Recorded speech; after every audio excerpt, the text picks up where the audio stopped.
welcome to discovery, which is the fourth step of the selling process. Now, discovery is the process that we go through to determine if we have a solution that will resolve our prospects' issues, pains, or goals. And this is the foundation of the sale. And what we learn here is going to show us what our best strategy will be going forward. So when I started out in sales, my trainer used to sit down with me and review any of the leads that I took. And he wasn't trying to check to see if the leads were filled out properly, with names and telephone numbers, etc. What he really wanted to know is what the prospect needed and what the prospect wanted. And because he had taught me a process of asking a particular series of questions, and the answer to these questions would help determine what the best course of action would be. So a bit no different than maybe how a doctor diagnoses a patient.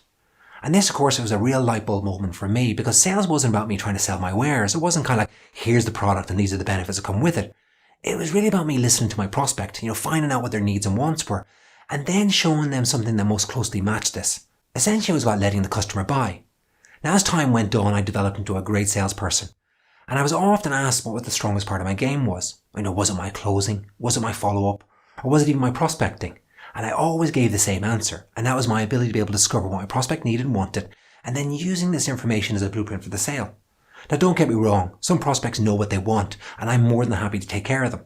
However, there are plenty of prospects out there who don't know what they're looking for. And if you have a process that can take them by the hand and show them this, then you're halfway home towards making the sale. Now, there was 5 categories that I learned that would help me uncover my prospects' buying criteria. And that was needs, wants, authority, cash, and DBM. So let's cover the first category, which is needs. And they say that needs, if you can't satisfy a prospect needs, then generally this is going to be a deal breaker. So for example, if you sold real estate for a living and you had a client that had a family of 5, then they're probably going to need a house with a minimum of 4 bedrooms. Now, another example of a need is, say one of the family members works from home and needs a good internet connection. And without this, they can't continue on to work from home.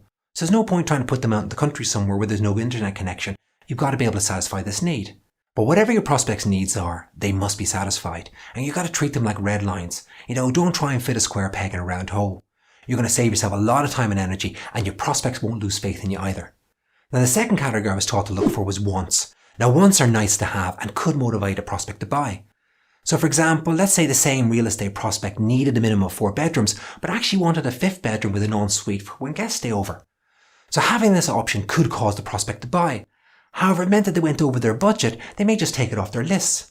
So wants are great and they can definitely help, but people will actually be flexible when it comes to this. Now, the third category is authority.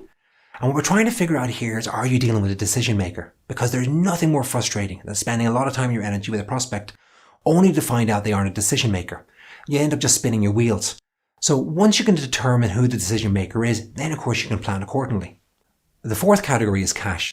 And this essentially means, what does your prospect ideally want to pay? And this could be a cash price because they got some money burning a hole in their pocket. It could be a monthly payment, which is more often the case.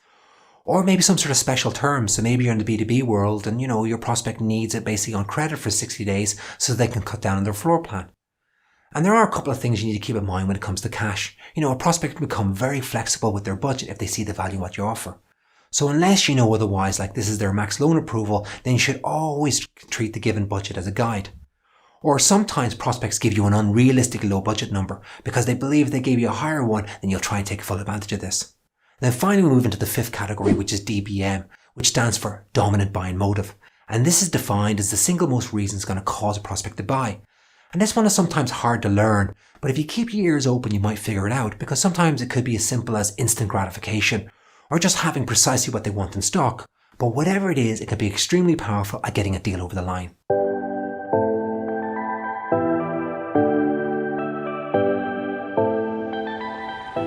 So welcome back. Now, the exact questions that you need to ask in each category will vary depending on the actual product or service you offer. However, we're going to cover some generic ones that you could definitely use. But before we do this, I mentioned earlier on that there was a few bridges in the selling system that I recommended you learn verbatim. And a bridge allows us to move from one part of the sale to another. So the first bridge we're going to use can enable us to kind of ease into those asking discovery questions, because the last thing we want to do is just suddenly turn around to our prospects and start asking them a bunch of questions and they might feel a bit uneasy. So we could start with, look, my purpose is time to help you find the best possible X. So if you don't mind, I'm going to ask you some questions that are going to help me do this. So let me repeat that again. My purpose at this time is to help you find the best X possible. So if you don't mind, I'm going to ask you some questions that will help me do this. So now that we've crossed the bridge, we can now start asking those need questions. So let's give you an example of a good need question. So you'd simply turn around to your prospect and say, what is it that you need X to do? They could turn around and say, well, I needed to do X, Y, and Z. Or you could ask, what's the most important thing that you need X to do? And again, the same thing, you're using the word need in there, and they say, well, the most important thing I need X to do is this. Or you could ask, what is it you like or dislike about your current X? Now, there are many different need questions, but as long as they help you kind of find your prospect's red line, then they're going to serve you well. So I'm going to look at some want questions. So you could say, what is it you want from your next new X? So very similar to what we did on need, but just focusing on the want, and your prospect will tell you what they want. Or a really nice one is on a scale of 1 to 10, how do you rate your current solution? So they might say, well, it's a 7. And then you say, what's it going to take to get you to a 10? And then by telling you what it takes to get you a 10 is their wants. Or you could ask, what are your desired outcomes? But finding out what your prospect wants and their nice to haves could motivate your client to buy. So let's look at a good authority question. So you could ask, is there anybody or anything involved in your decision making? Now the anybody could be a friend, business partner, trusted advisor, etc. While the anything could be the sale of a property, an inheritance, or even an end of the year bonus. But when it comes to authority, not everything is straightforward as a person's loved one.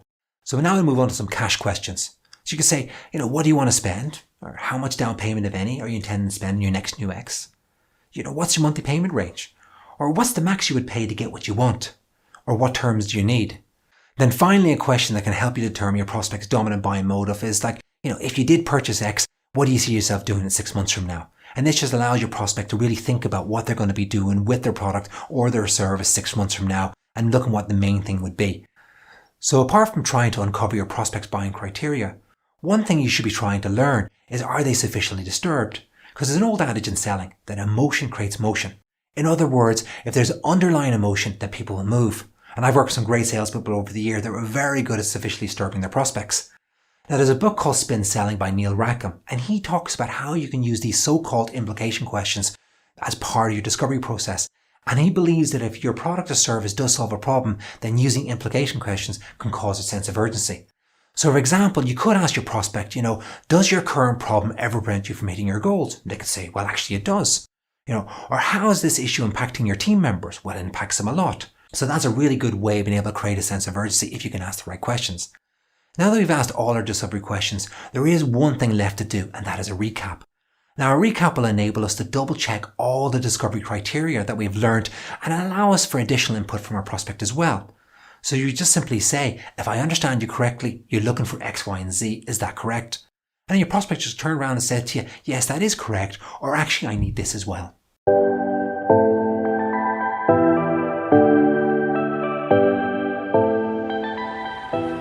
So welcome back. Here are some extra hints and tips that are going to help you become a master of discovery.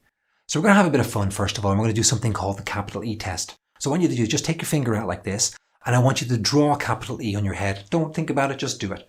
Okay, so now the question for you is, how did you draw your E? Did you draw it facing you or facing away from you? So very simply put, if you drew it basically facing away from you, so the other person could read it, that means you're very good at tuning yourself to other people's needs. However, you drew a self-orientated one, that was one that only you could read, unfortunately you're not so very good. Because when it comes to discovery, it's so important to be able to tune yourself to your prospect's needs and be able to listen to them so you can connect with them. Now the next tip I have for you is to be present. And what I mean by this, it's very easy, especially when doing the job for a while, that you get in the bad habit of just firing off your questions to your prospect. Because guess what? You just want to get the answers so you can move into the next stage of the selling process. But if you're truly present and you're truly listening to your prospect, two magical things are going to happen. So the first is your prospect's going to tell you exactly what they need, which means you're going to learn exactly what it takes to sell them. And the second thing that you're going to do here is you're going to send a strong message to your prospect that this relationship is more about them rather than us. So to become good at listening is a skill set. And I have another tip for you here, and it's called Take 5. So the next time your prospect is speaking, give it 5 seconds before you answer and interject. Not only to give enough time to properly mull over what they just said and ensure a correct response, but also make sure your prospect is truly finished speaking. So often the case we think we've heard all before and we're kind of ready to jump in there. However, when we do this, we run the risk of taking everything off on a tangent. So as our prospect may not actually finish talking, and had we given them that extra 5 seconds, they may actually have answered the question themselves, or they could have switched gear and moved on to something else. The final tip I have for you relates to how we structure some of our discovery questions. So an excellent way to get the information that we need from a prospect is to ask plenty of our questions with the word if in front of it. So for example, you could say, if you were looking for a new vehicle, what type of time frame are you looking for? Or if you were looking for a sofa, would you prefer leather or cloth? But by asking your questions with the word if in front of it, it kind of subtly tells the prospect that you're not assuming that they're buying right now. However, it's okay to give the information so we can move this in the right direction.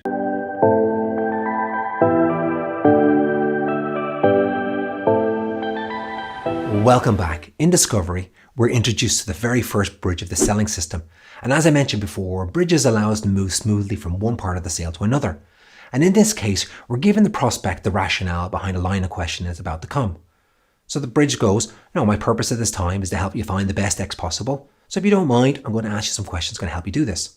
So the last thing you want to do is suddenly antagonize the prospect because you start asking a bunch of questions out of the blue. You want them to understand from the get-go that the questions you're going to ask them are going to help them find exactly what they're looking for. Now, I've always found that getting new salespeople to use bridges verbatim can be a bit of a challenge, as most of us don't like the idea of scripted selling or being told what to say or do. In total, you're going to be introduced to 7 bridges in the selling system. And as you'll see, the use and rationale behind each one are sound. Now, if you feel that any of the bridges feel a bit scripted or don't exactly fit exactly what you would normally say, my advice is simple. Use verbatim for the next 20 sales presentations or so. And if you still find them uncomfortable, then of course change is necessary. But the chances are, after using them 20 times, you're going to notice how effective they are with your prospect. Plus, they'll also be rolling off your tongue by then. So if you look at the history of sales, for the longest time it's pretty much been product focus. So for example, when Ford Motor Company started making cars, their first mass-produced vehicle only came in one model and one colour, and they did this for about 20 plus years. So as a salesperson, your job would be pretty much to present, the features and benefits that come with it. So simply put, here are the features and these are the benefits. Then over the years, product and service offerings have become more and more complex as marketers try to appeal to niche buyers. So trying to sell using some sort of feature and benefit process is not going to be effective anymore. So what was needed was a selling system that would help navigate the customer through a dizzying array of options that would help them find the right product or service for them. So in 1969, the biggest leap in sales methodology was made with the introduction of the need satisfaction model. So this essentially was about finding out what a prospect needed and wanted and then showing them a product or service that was closest to this. Now the framework I used to uncover a prospect's buying criteria was needs, wants, authority, cash and DPM. However, there are other frameworks out there that you can use to qualify a prospect. There's CHAMP, which prioritizes challenges, and then you got BANT, which goes straight to into the monetary constraints. So lots of people I know get hung up on this, and you could debate all day long which is the most effective. But the most important thing here is to have a system that helps you find what a prospect needs and wants, so you're halfway home towards making a sale. Now the key to making discovery work is knowing the right questions you have to ask to effectively uncover a prospect's buying criteria. So when I was in automotive, we were trained a series of sliding sale questions that we could ask that would help us quickly narrow down the vehicle that best suited our customer. So for example, my first sliding sale questions would be, are you looking for a car, SUV or truck? So based on that, the customer said SUV, I knew I could eliminate pretty much 70% of the whole range that I was going to offer. And then from there, I'd say, do you want a 2-wheel drive or a 4-wheel drive? They say 4-wheel drive, then I'd cut another 50%. Then I'd ask them, are you looking for 5-passenger or 7-passenger? And if they said 7-passenger, then again, I could cut a huge percentage from that again. And then ideally, then I'd ask them, what would you prefer your monthly payment to be? And they said around about $500. I would then automatically know that they're looking for a 4-wheel drive SUV, 7-passenger seating that probably didn't cost less than $500 per month. But generally, by asking these sliding sale questions, I was able to narrow this huge big product line that I had in front of me down to 1 or 2 vehicles. So the key to discovery is knowing the right questions that will lead your prospect to the promised land.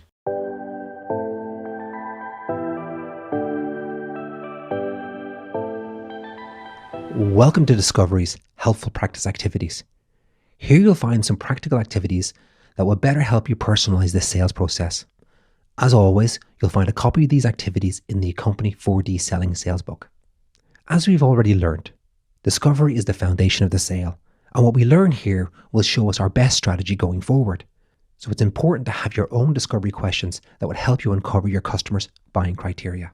So let's start with needs. And what we learned about customer needs is if we can't satisfy a prospect's needs, then generally this is going to be a deal breaker. So apart from the more generic ones that I covered earlier on, what other need questions would you ask in your specific case? Now we'll do the same for wants. Wants can be nice to haves and could motivate a prospect to buy. However, other factors like lead time or budget could take them off the list. So again, can you come up with some want questions that are specific, of course, to what you're selling? Then we move on to authority.